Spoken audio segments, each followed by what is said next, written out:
নমস্কাৰ, মই আপিল ৰহমান আৰু স্বাগতম জনাইছোঁ ইউটিউব চেনেললৈ। আজি আমি পঢ়িম ক্লাছ 9ৰ মেথছৰ যিটো চতুৰ্থদশ সংখ্যা আছে, অৰ্থাৎ 14 নম্বৰ চেপ্টাৰ পৰিসংখ্যা ষ্টেটিষ্টিক। খুবেই ধুনীয়া চেপ্টাৰ হয় এইটো চেপ্টাৰৰ আজি যি প্ৰথমৰ অনুশীলনী দিয়া আছে 14.1 অনুশীলনী। আমি অনুশীলনী 14.1 আজি আমি সমাধান কৰিম। আমাক 1 নম্বৰ কৈছে যে আমাৰ দৈনন্দিন জীৱনৰ পৰা পাব পৰা তথ্যৰ 5টা উদাহৰণ আগবঢ়োৱা। গতিকে যিকোনো তথ্যৰ 5টা উদাহৰণ দিব কৈছে, যেনেকুৱা তোমালোকৰ ঘৰত থকা গৰু, গাই গৰুৰ সংখ্যা বা চৰাই চিৰিকটিৰ সংখ্যা বা গছ গছনিৰ সংখ্যা, এইবিলাকৰ এটা এটাকেই তথ্য হয়। ঠিক আছে, 5টা উদাহৰণ দিব কৈছে, গতিকে মই 5টা দি দিছোঁ, তোমালোকৰ ইচ্ছামতে দিব পাৰা। গতিকে ইয়াত মই লিখিছোঁ exercise 14.1 class 9 maths. 1 number solution লিখিবা যে দৈনন্দিন জীৱনৰ পৰা পাব পৰা তথ্যৰ 5টা উদাহৰণ হৈছে 1 নম্বৰ যে 10টা প্ৰতিবেশী পৰিয়ালৰ সংখ্যা। তাৰপিছত 2 নম্বৰ দিছোঁ যে আমাৰ স্কুলৰ অষ্টম আৰু নৱম শ্ৰেণীৰ ছাত্ৰ ছাত্ৰীৰ উচ্চতা।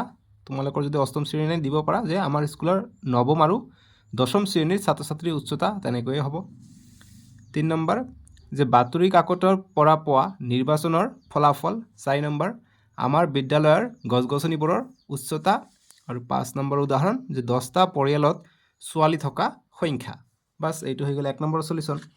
এতিয়া আমাক কি কৈছে চোৱা, 2 নম্বৰ প্ৰশ্ন কৈছে যে ওপৰৰ প্ৰশ্ন 1ত উল্লেখ থকা তথ্যসমূহক প্ৰাথমিক আৰু দ্বিতীয় শ্ৰেণীৰ তথ্য হিচাপে ভাগ কৰা। গতিকে ওপৰত আমি যিকেইটা উদাহৰণ আগবঢ়ালোঁ, এই উদাহৰণকেইটা কোনটো প্ৰাথমিক আৰু কোনটো দ্বিতীয় শ্ৰেণীত পৰে সেইটো আমাক ওলাব গৈছে 2 নম্বৰটো। আমাক প্ৰথমত প্ৰাথমিক তথ্য কি হয় আৰু দ্বিতীয় শ্ৰেণীৰ তথ্য কি হয় সেইটো জানিব লাগিব, কিয়নো প্ৰাথমিক তথ্য আৰু দ্বিতীয় শ্ৰেণীৰ তথ্য আমাক ওলাব কৈছে। সেইটো আমি জানি লওঁ যে প্ৰাথমিক তথ্য কি। আমি যদি নিজে কিবা এটা তথ্য ওলাই লওঁ, যেনেকুৱা যে অনুসন্ধানকাৰীয়ে নিৰ্দিষ্ট লক্ষ্যত তথ্যবোৰ নিজে আহৰণ কৰে, তাকে প্ৰাথমিক তথ্য বোলে। আৰু দ্বিতীয় শ্ৰেণীৰ তথ্য কি, যেতিয়া তথ্য ইতিমধ্যে সংৰক্ষিত কৰি থোৱা কোনো উৎসৰ পৰা সংগ্ৰহ কৰা হয়। যদি কোনোবা উৎসৰ পৰা আমি তথ্যটো লৈছোঁ, যেনেকুৱা 2011 চেঞ্চাছটোৰ পৰা আমি কিবা তথ্য লৈছোঁ, পঢ়া শুনাৰ সংখ্যা বা নিবনুৱাৰ হাৰ, যি নিবনুৱা কিমান আছে, কিমান শতাংশ 2025ত কিমান আছিলে, সেইবিলাকৰ আমি কোনো উৎসৰ পৰা যদি কালেক্ট কৰোঁ নিজৰ পৰা, সেইটো হ'ব দ্বিতীয় শ্ৰেণীৰ তথ্য। ঠিক আছে, যদি আহে প্ৰশ্ন যে দ্বিতীয় শ্ৰেণীৰ তথ্যক আগবলৈ লিখিবা যে যেতিয়া তথ্য ইতিমধ্যে সংৰক্ষিত কৰি থোৱা কোনো উৎসৰ পৰা সংগ্ৰহ কৰা হয়, তাকে দ্বিতীয় শ্ৰেণীৰ তথ্য বোলে। চেম প্ৰাথমিক তথ্য যদি আহে প্ৰশ্নত লিখিবা যে অনুসন্ধানকাৰীয়ে নিৰ্দিষ্ট লক্ষ্যত তথ্যবোৰ নিজে আহৰণ কৰে, তাকে প্ৰাথমিক তথ্য বোলে। প্ৰাথমিক তথ্যত নিজে আহৰণ কৰিব লাগে আৰু দ্বিতীয় শ্ৰেণীৰ তথ্যত কোনো এটা উৎসৰ পৰা আমি ল'ব পাৰোঁ। যেনেকুৱা ইয়াৰ পৰা প্ৰাথমিক আৰু দ্বিতীয় কোনটো হ'ব যে 10টা প্ৰতিবেশী পৰিয়ালৰ সংখ্যা। গতিকে আমাৰ ওচৰে পাছৰে 10টা পৰিয়ালত কিমানজন মানুহ আছে সেইটো আমি নিজাববীয়াকৈ লৈছোঁ, গতিকে এইটো প্ৰাথমিক হ'ব। চেম আমাৰ অষ্টম নৱম শ্ৰেণীৰ ছাত্ৰ ছাত্ৰীৰ উচ্চতা, এইটো আমি নিজাববীয়াকৈ লৈছোঁ, এইটো প্ৰাথমিক তথ্য হ'ব। 3 নম্বৰটো বাতৰি কাকতৰ পৰা পোৱা নিৰ্বাচনৰ ফলাফল। এইটো অলৰেডি কিবা এটা তথ্য বাতৰি কাকত প্ৰকাশ কৰিছে, আমি এইটো নিজে কৰা নাই, আমি তাৰ পৰা কালেক্টহে কৰিছোঁ, গতিকে এইটো দ্বিতীয় শ্ৰেণীৰ তথ্যত যাব। বাকী 4 নম্বৰ 5 নম্বৰ প্ৰথম শ্ৰেণীতে থাকিব।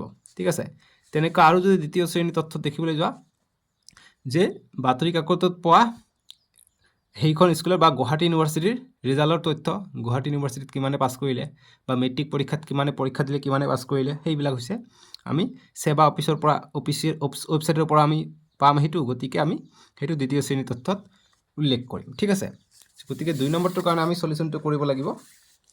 2 নম্বৰটোৰ কাৰণে তোমালোকে লিখিবা, আমাক যিহেতু কৈছে যে প্ৰথম শ্ৰেণী, গতিকে আমি প্ৰথমত লিখিম। 2 নম্বৰৰ কাৰণে লিখিম আমি এইটো এইফালে দেখা গৈছে পিছফালে, নহয় জানো? এতিয়া ঠিক আছে। আমি প্ৰথমত লিখিম যে প্ৰাথমিক শ্ৰেণীৰ তথ্য। উদাহৰণৰ ভিতৰত 1 নম্বৰটো হ'ব ডাইৰেক্ট এনেকৈ দিওঁ, 1 নম্বৰ, 2 নম্বৰটো হ'ব, 3 নম্বৰটো নহয়, 4 নম্বৰটো হ'ব আৰু 5 নম্বৰটো হ'ব। ঠিক আছে, 3 নম্বৰটো দ্বিতীয় শ্ৰেণীৰ তথ্য হ'ব যে সেইকাৰণে। ঠিক আছে, আৰু নেক্সট দ্বিতীয় শ্ৰেণীৰ কাৰণে লিখোঁ। আমাক কৈছে দ্বিতীয় শ্ৰেণীৰটো ওলাব কৈছে নহয়, দ্বিতীয় শ্ৰেণীৰ তথ্য লিখিম। আৰু দ্বিতীয় শ্ৰেণীৰ তথ্য তথ্য কি লিখিবা 3 নম্বৰটো হয় তোমালোকে লিখিব পাৰা তোমালোকে যদি লিখিব পাৰা লিখিব বিচাৰিলে লিখিব পাৰা যে বাতৰি ওপৰবিলাকৰ 1 নম্বৰ 2 নম্বৰ 4 নম্বৰ 5 নম্বৰ দি লিখিব পাৰিবা আৰু 3 নম্বৰটো এটা গতিকে লিখি দিওঁ জাস্ট বুজি পাবৰ কাৰণে অকল 3 নম্বৰ লিখিলে উত্তৰ হ'ব লিখিলে হ'ব 3 নম্বৰটি যে বাতৰি কাকতত যেহেতু 1 নম্বৰ প্ৰশ্নৰ পৰা কৈছে বাতৰি কাকতৰ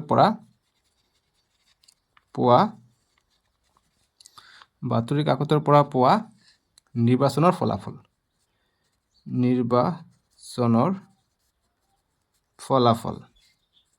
ঠিক আছে